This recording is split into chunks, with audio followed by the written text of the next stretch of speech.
It is so hot in here. It's hot. The new soap shop better have air conditioning or I'm quitting. It's like really hot though. It's like I'm on Tatooine or something. Yeah, no, I planned that. I set that up. It wasn't really a script that I was reading, but I knew I was going to make that joke the second I noticed how hot it was in here. Because Tatooine's hot, and we're making a Tatooine soap today. It all comes together. I will tell you more about the Tatooine soap in just a minute, but before I do, hello, I am Mrs. Soap and Clay. Let's make stuff.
How's it going, Sudsers? Welcome back to the channel. You are at Soap and Clay, where we make all the soapy things, and you are here for day 87 of 365 days of soap.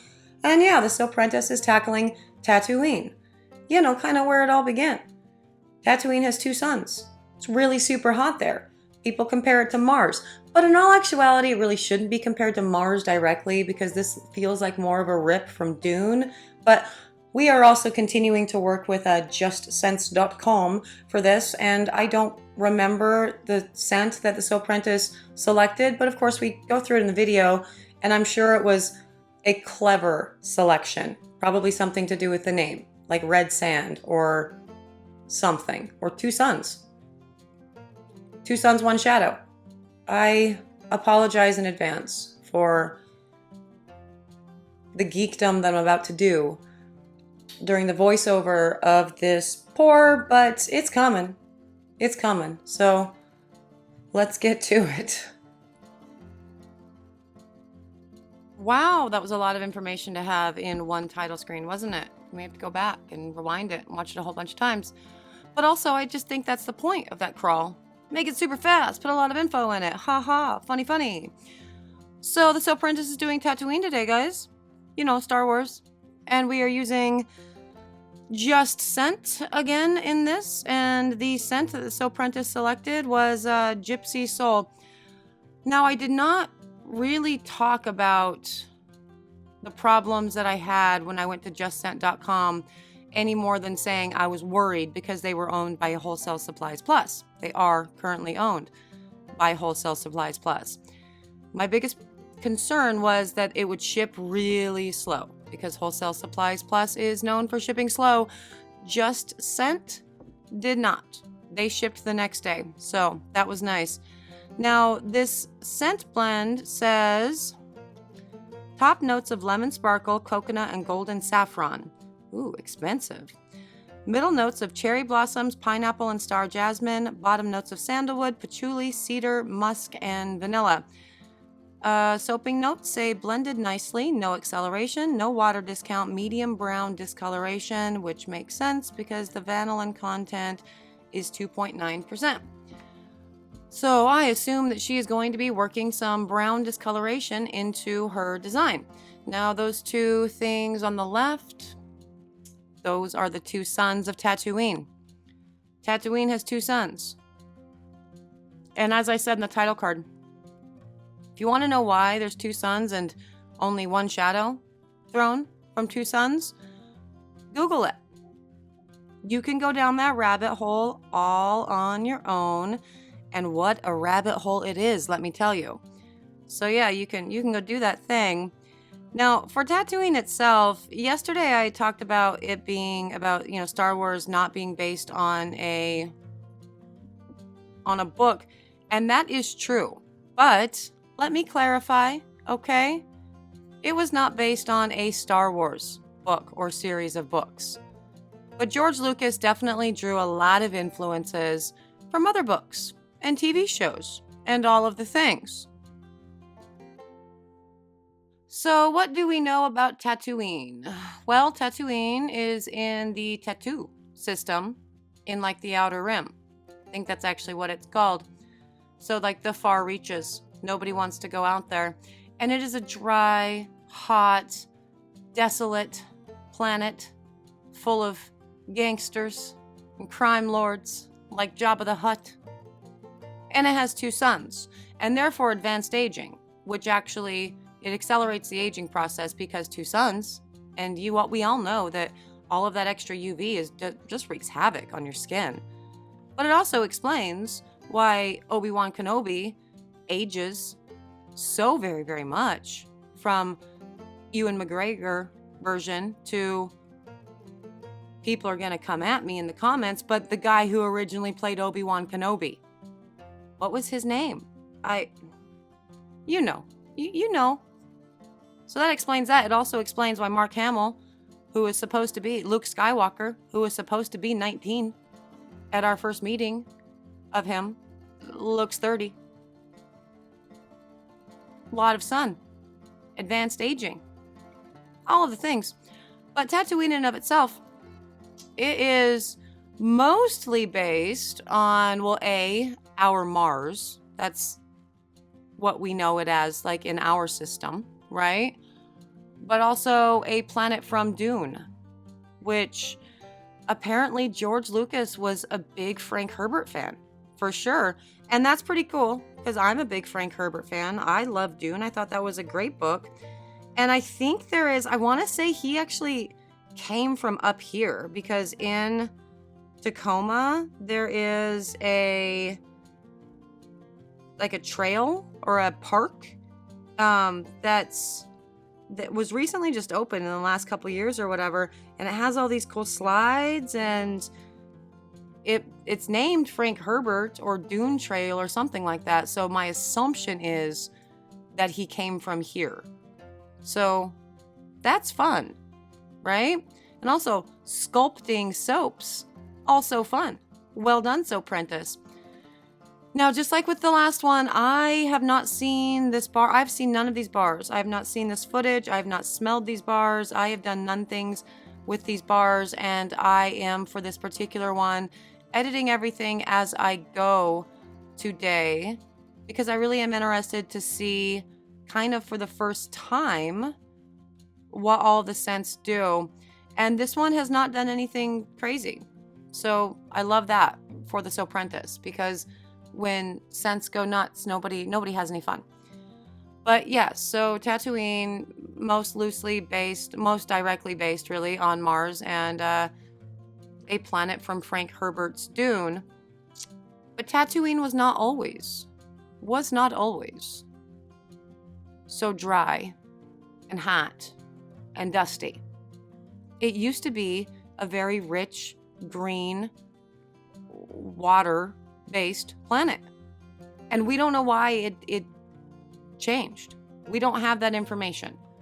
My guess, if I had to guess, would be, climate change or global warming, or the residents of ancient Tatooine sending uber-rich billionaires up into space for funsies, and then those uber-rich billionaires maybe deciding to do some research and some experimentation on Tatooine's moon, and maybe breaking the moon, which would, change and disrupt all of the water patterns in the on the planet. Like the water patterns, like the cycles of the ocean, thus making the ocean super duper hot, killing off all aquatic things, but then also just killing off the planet in general. Not that that's happening or anything. I'm just, it could happen. The moon's actually pretty important, and there's that. And I don't remember ever seeing a moon in Tatooine. Of course, I'll probably look it up right now, and I will find that, yeah, there always has been. But my guess is they broke the moon, and Tatooine became what it did, and probably was completely uninhabitable for a really, really long time until a bunch of like people, like the Wild Wild West in the United States, or just the United States for people who like aren't from the United States, decided to go west, young man, and create something new out of really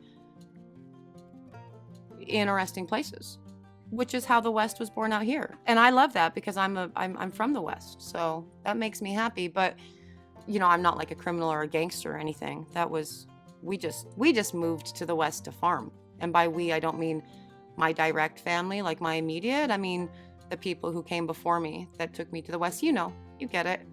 I also love this ombre that the Soapprentice is doing and how fluid that the batter has been through the entire pour. That's delightful. And she has one sun in. Looks like she's probably going to put at least one more layer down. I bet not more than one more layer down before she gets that second sun in, so she can get them sort of in the right placement. The guess is it's 2 suns. Because what else would that be? I'm thinking she's doing the scene of like Luke going out to, feed the cows or whatever. Like there weren't cows, but being out there and it's like the sun setting or the, you know what I mean? It was a scene in the movie, in the first movie. So for those of you who are wondering if she was going to do a soap for every movie, because I did say yesterday she's doing 9 soaps. No, she's not. She's not. She's essentially going to be capturing the essence of Star Wars through 9 soaps without doing one for each specific movie, which is cool. I like that a lot. But, so this one, technically, it's part of like 5 movies, right? They go to Tatooine like in at least 5 of the movies, I want to say. Right? It feels like they go back to Tatooine a lot. For a planet that nobody wants to be on, they sure spend a lot of time there. I mean, and I get it. Anakin grew up there. Luke Skywalker grew up there. It's very important to the line in that regard. And, Jabba the Hutt. That's, I don't think really important to the line, but I like a good antagonist just as much as the next person when dealing with lore. But yeah, no, the whole thing with the Star Wars thing, not based on a book, not based on a series of books about, the tattoo system and Ewoks and, Darth Vader and the Death Star and all that. There were no such books before the movie, except for the aforementioned one that George Lucas had ghostwritten based on the screenplay. All the really cool stuff about Star Wars came after the first movie, and George Lucas did not actually expect this movie to do well. So that's why when it first came out, this first movie, episode 4, was not titled as an episode. It was just Star Wars. And then it got titled later A New Hope when he put out the next one in the line, because people went nuts for this. And looking at it and like trying to put yourself in a 1977 mindset or whatever, like I don't even think there were like VHS back then, right? So the special effects and the thing, you had to go watch it in the movie theater. It had to be a big deal. It was not going to come to video at your house when you could just watch it whenever you wanted. It was mind-blowing, absolutely revolutionary, for sure. It completely changed the face of cinema moving forward and what you could and could not do with movies and series and fantasies, and that's awesome. And in addition to like changing cinema and everything, I think Star Wars actually made sci-fi more mainstream acceptable. Like it was okay to be a big geek and be like, hey, I like science fiction. I like Dune. I like Star Wars.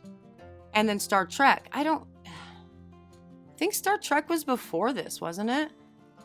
I should know that because I'm actually a much bigger Trekkie than I am a Star Wars-y. I love that though. Look at her two sons and her desert sky and that's perfect. That's the perfect pour for what she's trying to accomplish here. Beautiful ombre. Definitely have some dunes going on here for the desert, and then the suns and the hot score. You get hot from all of that. Completely delightful. That is the perfect representation for Tatooine. That works 100%. I love that for sure. I think there is no other way to fully capture Tatooine than with a landscape. And, this particular landscape, this is a simple design, right? There's not a lot of really big in-depth things that went into this, but definitely we had some cool soap carving that came out of it. We have some nice embeds, and then the ombre is just on point.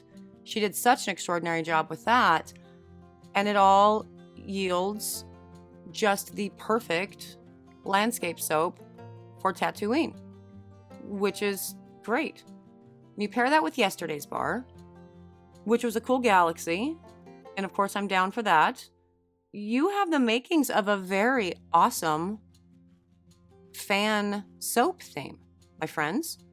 And of course the Soapprentice, this is just what she does. Like, she's good at all of the things, so of course she can make a beautiful, you saw her Labyrinth series, that was great, and they all went so well together, or even just the smaller series that she does, like with the spring line and the parasols and the raindrops and all the things. She's great. And this is a really good start. As far as the scent, I don't know. I haven't actually smelled any of these, so the Soapprentice is going to have to weigh in, because you know what? Between now and the next time, I'm going to go smell all these, okay? This is actually kind of a bad idea, so maybe I'll close my eyes and have me sniff the bars so I don't see them, because I do want this to all be blind for me too, but I need to know how they smell. That is day 87. So that is a perfect Tatooine. Like, that's beautiful representation right there. Anyone who sees that bar and knows that it's Star Wars themed without even seeing a title, their minds, I think, immediately go back to, Luke on the farm with the two sons. All of the things. So for that reason, it is awesome. The scent itself, I don't actually know. Haven't smelled it. I'll go do that. I've just been not wanting to spoil any of it because I'm sort of just watching this along with you guys, and so I haven't looked at the finished soaps. I haven't smelled the finished soaps. I want to get excited and do some guessing along with you, because when I don't make soaps, that's part of my fun, is getting to... So I don't know what it smells like. I'm sure it's good. No real problems in the pour, so that's awesome. If you're interested in Tatooine or any of the other Star Wars soaps, as you know, you cannot get them until the series is completely wrapped. So we are only on bar 2. It's going to be a little bit. But, in the meantime, if you need soap now, go to soapandclay.com. There's lots of awesome things. Go check that out. And if you are interested in, soapy antics and fun and daily content, you're here. That's what we do here. Welcome. Big extra special welcome for my sudzers that have clicked that subscribe button and engage with me in the comments and on the lives and all the things, because that is amazing. And I appreciate you guys a lot each and every day. For today, I'm all done, but I will see you guys all again tomorrow for another round of soapy fun. Bye.